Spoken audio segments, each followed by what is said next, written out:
Hello everyone, welcome back to my channel. Welcome back to one more blog. So ఈరోజు ఇంట్లో మేము veg dum biryani చేస్తున్నాం అనమాట. సో అదే నేను చూపిస్తాను మేము ఎలా చేసుకుంటాం అనేది. యాక్చువల్గా వీకెండ్ అవ్వడంతో నేను మా అక్క వాళ్ళ ఇంటికి వచ్చాను. సో అందుకనే ఈరోజు స్పెషల్గా వెజ్ దమ్ బిర్యానీ చేస్తున్నాం అనమాట. సో నేను ఇప్పుడు ఈ వీడియోలో మీకు ఆ ప్రాసెస్ మొత్తం చూపిస్తాను ఎలా చేసుకుంటాం అనేది. సో ఇక్కడ వీడియోలో చూపిస్తున్నట్టు ఫస్ట్ ఆయిల్ వేసేసి అల్లం వెల్లుల్లి పేస్ట్ అండ్ కొత్తిమీర పేస్ట్ వేసేసి బాగా ఫ్రై అవ్వనివ్వాలి. దాని తర్వాత మనం ఏమేమైతే వెజిటేబుల్స్ యాడ్ చేసుకోవాలనుకుంటున్నామో అవన్నీ పీల్ చేసి కట్ చేసేసుకొని వేసేసుకోవడం.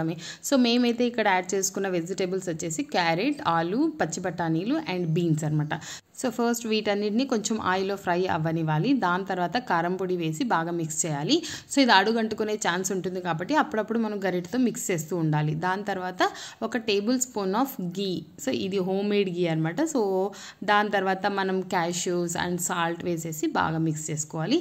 సో అలానే ఇప్పుడు వేస్తున్నది ఏంటంటే ఇది కలర్ కోసం కారం పొడి వేస్తున్నాం అనమాట. సో దాని తర్వాత పుదీనా వేసేసి ఒక table spoon or 1.5 table spoon of curd వేసేసి బాగా మిక్స్ చేయాలి. సో అది అలా ఫ్రై అవుతూ ఉండగా ఇక్కడ మేము రైస్ అనేది బాయిల్ చేసేసుకుంటున్నాము. సో రైస్ ఇక్కడ దమ్ బిర్యానీకి ఒక 70 to 80% బాయిల్ అయితే సరిపోతుంది అనమాట. సో దమ్ బిర్యానీకి ప్యారలల్గా రెండు అనేవి మనం రెడీ చేసుకుంటూ ఉండాలి. సో ఇక్కడ మేము హాఫ్ నిమ్మకాయ రసం అనేది ఇందులోకి పిండామన్నమాట. సో ఇక్కడ ఆయిల్ అంతా పైనకు వచ్చేస్తుంది కాబట్టి ఆల్మోస్ట్ గ్రేవీ అనేది రెడీ అయిపోయినట్టే. సో కొంచెం మనం పక్కకు తీసి పెట్టుకోవాలి. సో ఇప్పుడు మనం ఒక 70 to 80% బాయిల్ చేసుకున్న రైస్ ఉంటుంది కదా, అది ఇప్పుడు నేను వీడియోలో చూపిస్తున్నట్టుగా వేసుకోవాలన్నమాట. సో ఇది లేస్గా వేసుకోవాలి. సో ఫస్ట్ కొంచెం గ్రేవీ, దాని తర్వాత రైస్, దాని తర్వాత మనం ఫస్ట్ తీసి పెట్టుకున్నాం కదా ఆ గ్రేవీని మొత్తం వేసేసుకొని సో ఇలా అనమాట ఇప్పుడు చూపిస్తున్నట్టుగా. సో ఇలా వేసేసుకొని మిగతా రైస్ మొత్తం దీని మీద మొత్తం సెట్ చేసేసుకోవాలి. జనరల్గా బిర్యానీలు మనం ఇంట్లో చేసుకోవడానికి కొంచెం టైం టేకింగ్ అని బద్ధకంగా ఫీల్ అయ్యి మనం బయట తింటుంటాము. సో ఎప్పుడు బయటే తినకుండా ఇంట్లో కూడా ఇలా సింపుల్గా మనం చేసేసుకొని ఇంట్లోనే హెల్తీగా తినచ్చు అనమాట.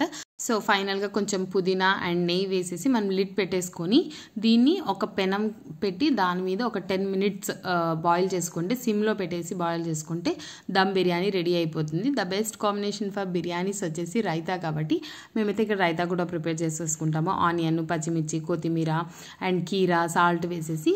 అండ్ రైతాలోకి కీరా మాత్రం లాస్ట్లో వేయాలి. ఐ మీన్ మనం ఇంకా తింటాము అనే ముందు వేసుకుంటే బెస్ట్ అనమాట. బికాజ్ సాల్ట్ కూడా వేస్తాం కాబట్టి ఆ కీరాలో ఉన్న వాటర్ మొత్తం వచ్చేసి కొంచెం వాటరీ అయిపోతుంది రైతా. అందుకని మనం తినే ముందు కలుపుకోవాలి. సో ఇక్కడ చూసారు కదా దమ్ బిర్యానీ అయితే రెడీ అయిపోయింది. ఇంకా మేము ఏమాత్రం లేట్ చేయకుండా దమ్ బిర్యానీ వడ్డించేసుకుంటున్నాం అనమాట తినడానికి. సో ఇక్కడ లేస్గా వేసాం కాబట్టి ఒక గిన్నెలో వేసి మిక్స్ చేసుకొని రైతాతో తింటే అదిరిపోతుంది. సో మీకు నచ్చితే మీరు ట్రై చేసి కమెంట్ చేయండి ఎలా వచ్చింది అనేది. అండ్ సబ్స్క్రైబ్ చేసుకోకపోతే సబ్స్క్రైబ్ చేసుకోండి. See you in the next vlog. By.